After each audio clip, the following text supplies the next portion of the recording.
நியாய விலைக் கடைகளில் மண்ணெண்ணெய் வரத்து குறைக்கப்பட்டதால் சிவகங்கை அருகே ரேஷன் அட்டைதாரர்களுக்கு 50 மில்லி ₹2 விநியோகம். கிராம மக்கள் அதிர்ச்சி, சமூக வலைதளங்களில் வீடியோ வைரல். தமிழகம் முழுவதும் நியாய விலைக் கடைகளின் மூலம் மானிய விலையில் ஜீனி, அதாவது சர்க்கரை, சமையல் எண்ணெய், பருப்பு, கோதுமை, மண்ணெண்ணெய் போன்ற பொருட்களும் விலையில்லா அரிசியும் வழங்கப்பட்டு வருகிறது. இந்நிலையில் மத்திய அரசு படிப்படியாக மண்ணெண்ணெய் வழங்குவதை குறைத்து வழங்கி வருவதாக செய்தியும் வெளியாகி வந்தது.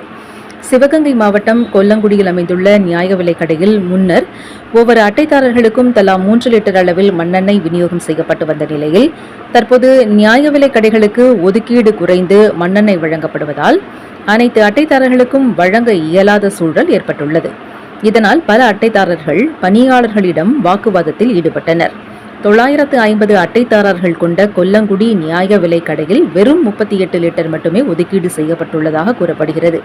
இதனை அனைத்து அட்டைதாரர்களுக்கும் சமமாக பிரித்து வழங்க முடிவு செய்து ரேஷன் கடை பணியாளர் ஒவ்வொருவருக்கும் ₹2 50 மில்லி அளவு மண்ணெண்ணெயை விநியோகம் செய்துள்ளார். இது அட்டைதாரர்களை அதிர்ச்சிக்கு உள்ளாகியுள்ளது.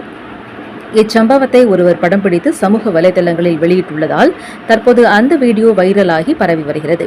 எனவே மத்திய, மாநில அரசுகள் ஏழை மக்களுக்கு மண்ணெண்ணெய் வழங்குவதற்கு உரிய வழிமுறைகளை பின்பற்ற வேண்டும் என்று சமூக ஆர்வலர்கள் கோரிக்கை விடுத்துள்ளனர்.